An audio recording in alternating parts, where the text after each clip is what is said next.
Welcome to Lost and Found, a sub-series of Unreleased that focuses on games that were thought to be lost, and the story behind their development, discovery, and eventual release to the public. On this episode, we're going to be talking about Penn Teller's Smoke and Mirrors for the Sega CD. We've been holed up in here designing, drawing, and programming every single aspect of this game all by our lonesomes. Jim Power, the arcade game for the Sega Genesis, and Steven Seagal is the final option for the Super Nintendo. So strap in and let's get started. This is Retro Impressions, Lost and Found.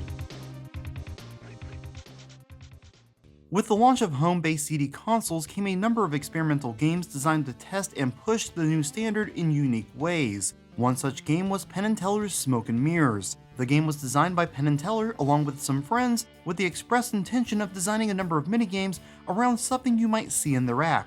Review copies went out and received high praise. Along with the positive reviews, there was quite a bit of hype behind the game's launch to the point of it gracing the cover of the hugely popular Sega Visions magazine in March of 1995. Due to financial problems with the game's publisher, Absolute Entertainment, the game was delayed due to no funds being available to move forward with manufacturing. Absolute folded in November of that year, leaving the game without a publisher, and though it was shopped around, no one was willing to take a risk publishing a game on a now dead console. Not much is known about the game being dumped to the public, beyond it coming from someone who still held a review copy that worked in tandem with Frank Cifaldi for a public release. The game is contained on 2 discs and it's delightfully funny. As a fan of Penn Teller's work, I wouldn't expect anything less than what the game contains. Most of the games require the owner to learn how the trick works in order to fool their friends well in advance of inviting them over to pick up the controller and play. The writing is on point and quite funny, making it an absolute must-experience package for anyone else who enjoys Penn and Teller's other work. Outside of the gag games, there's an interesting side-scrolling RPG-like experience, and of course, the now famous Desert Bus. This game is referred to as a very simulator and allows the player to drive a bus from Tucson, Arizona to Las Vegas, Nevada in real time. As the bus isn't in the best condition, its top speed is 45 miles per hour and has a slight pull to the right, requiring the driver to be attentive to the road at all times. You can't pause, pull over, or stop the bus. All you can do is drive the trip for 8 hours real time to reach Vegas, then turn the bus around and head back to Tucson. It's a game designed to poke fun at the silly outcry regarding video game violence that was happening at the time by creating something mundane that actually simulated real life. While Penn Teller's Smoke and Mirror hasn't seen much fanfare since being leaked to the public, Desert Bus has become something of a legend after sketch comedy group Loading Ready Run started a fundraiser called Desert Bus for Hope, a charity event based around playing the game for extended hours. From its inception in 2007 up to 2018, they've raised over $5 million for the charity Child's Play, whose goal is to provide toys and games to children's hospitals worldwide. Due to this event elevating Desert Bus to cult-like status, several remakes and demakes have been released. Who would have thought that a game abandoned due to bankruptcy and the changing of a gaming generation would go on to change so many people's lives? A game that if not finished and sent off for review would most likely have been lost forever.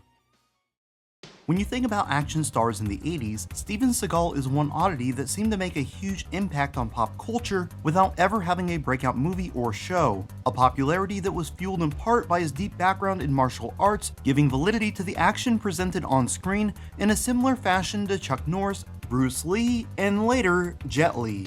Also in his corner was his popularity in home video sales and rentals, being one of the top and most consistent performers from year to year.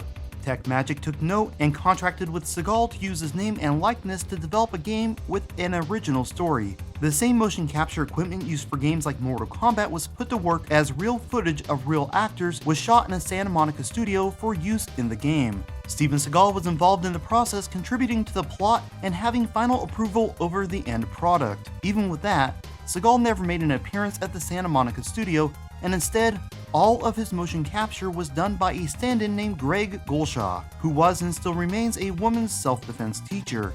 According to the game's designer Steve Wick, Tech Magic was short on cash and opted for a stand-in rather than paying for Seagal's time, feeling the player would never know the difference. Steve Wick looked the part and for his time was paid $800 in total for 4 days of work. The final option received a fair amount of press leading up through 1995 due to Seagal's involvement. Eventually, Tech Magic ran out of money and the game was cancelled as payroll couldn't be met. Rumor had it for years that the game was cancelled so it could be moved to the next generation of consoles, but that almost certainly is false. So about the game, the whole thing is there, but progression needs to be done via a debug menu or simple level progression code. It's by no means finished, but it's interesting to check out and get a feeling for the overall design. There were even some mechanics and bugs that gave me a good laugh as I played through the game, and a 2-player mode that can be unlocked with a Game Genie. One highlight is the incredible soundtrack by Fred and Corey Porter. It's one of the few things that appears to be complete. Though the game was showcased at CES, it was never finished, but the prototype built for that show floated around between collectors for some time. In 2008, a huge collector of prototypes auctioned off most of their games. This one in particular would find its way to Portugal, where it sat until being sold to the owner of NintendoPlayer.com, who dumped the ROM and provided most of the information that's now publicly known about the game. Returning to why it was cancelled, finances almost certainly wasn't the only reason Final Option wasn't released. With Tech Magic's finances running into trouble, they reached out to other publishers to help fund and finish outstanding projects. Sylvester and Tweety in Caged Capers was picked up by Time Warner, but leading into 1995, the Seagal project was seeing trouble. Seagal maintained popularity with his career peaking in 1992 with the release of the commercial hit Under Siege, but followed that up with On Deadly Ground, which failed to make back its $50 million budget. With the game out of money and looking for a new outside publisher to come on board and rescue it, it's not shocking that with Seagal's box office trouble, no one was willing to answer that call. Jim Power the arcade game is an extremely deceptive title, one we will be discussing in a moment, but let's first look at the series' history up to this point. The game was created by Digital Concept in connection with French developer and publisher Seagal for Amstrad and Amiga computers in 1992 under the name Jim Power in Mutant Planet. The game was very well received by reviewers, but a fair amount of the general public took issue with the multi-directional 12 layers of parallax scrolling. It was impressive to look at, but caused headaches and in-game confusion with some players. This game was essentially a European exclusive, with a PC Engine release being available later on in Japan. A quote-unquote reimagining of the original game was released on the SNES under the name Jim Power The Lost Dimensions in 3D. It was similar in concept, but there was some dramatic changes, including the story, character origins, level, and character design. This version utilized aspects of the SNES hardware such as Mode 7 to help give additional depth to the backgrounds, but nothing as spectacular as what was accomplished on the Amiga. As you might have guessed, the 3D was in reference to a stereoscopic mode that relied on the red and blue glasses common during that era. The game was also ported to the Genesis under the name Jim Power the arcade game, but was never released. The big shock for people trying to track down the arcade game they believed it to be based on was there is no arcade game, nor were there ever plans for an arcade release. From game to game, there are the expected differences you would anticipate considering the hardware differences, but these are for all intents and purposes the same game. This is a platformer/shooter that is mostly remembered for being difficult to the point of being unfun for most players. The Mega Drive port was said to be finished when Seagal went bankrupt, keeping it from store shelves. Years later, a nearly complete version was dumped online by an unknown individual. In 2014, Pico Interactive acquired the rights to the remaining assets connected to the Jim Power IP. Though most of the material connected to the creation of these games was lost, there were some surprises. The complete source code for the Amiga version was there, as was a ROM for the complete Genesis version of Jim Power. Not only that, but according to Pico, the game was much improved upon when compared to the SNES release. There were also some assets for an unannounced Game Boy version. Pico released a statement detailing their acquisition, along with a plan to release this newfound ROM in tandem with Duke Nukem 3D for the Genesis, which they had also just acquired. It wouldn't be real quick, as parts had to be acquired for a physical release, and in 2015, it was announced Jim Power would see release in the fourth quarter of that year or the first quarter of 2016 with a crowdfunding campaign set up in advance to help. Pico would keep part of this promise, releasing Duke Nukem for the Genesis at the end of 2015, along with what was sold as a complete package of Jim Power games on Steam at the same time. This package included the already released Amiga and SNES versions and promised unreleased and new homebrew conversions for the NES and Genesis would be made available for free by early 2016. So about that Jim Power the arcade game name.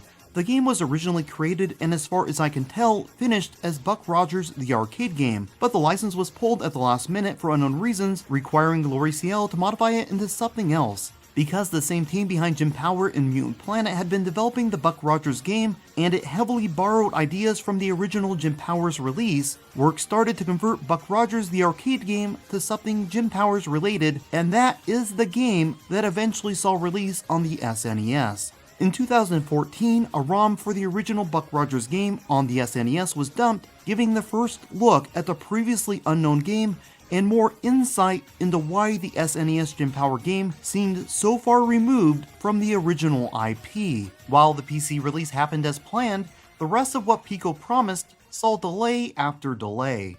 Pico continued to offer responses to inquiries about the NES and Genesis releases, stating that there were some setbacks, but the Kickstarter would be coming soon, along with the fulfillment of the promise to release the rest of the games as part of the Steam package. Near the middle of 2016, Pico announced that the game was still coming, but the NES game was something they were building from the ground up, along with a new version for the Jag. Their plan had originally called for the release of all physical games before releasing the ROMs they had already pre-sold in 2015, but with these new versions came slow development times that pushed this date way back.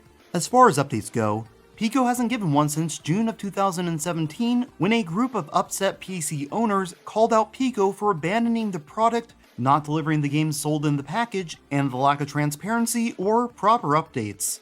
Pico's response was to offer refunds while standing their ground that the game would release when all versions were ready, no matter how much time it took. Their reason being fears of piracy and the Kickstarter not accomplishing its goals without the carrot remaining at the end of the stick. Fast forward to 2019, and Pico has been quiet, not mentioning Jim Power in any of their yearly update posts and locking threads on Steam that question their handling of the game. I've personally reached out to Pico in the past, including a request for interview for inclusion in my documentary called Why We Create, which looked at people behind new games for old systems. Pico has never once responded to any requests for information or interviews I've sent them, so I've stopped trying. I'm sure it will eventually see release, but in the meantime, we still have the original version dumped online in 2014, and it's essentially complete beyond having the Buck Rogers reference in the title screen and a incomplete soundtrack. That's it for now. I hope you've enjoyed this episode. Feel free to leave a positive or negative comment letting me know your thoughts. If you would like to chat or keep up to date on channel related news, follow me on Twitter at Jenovi. And until next time, you've been watching Retro Impressions.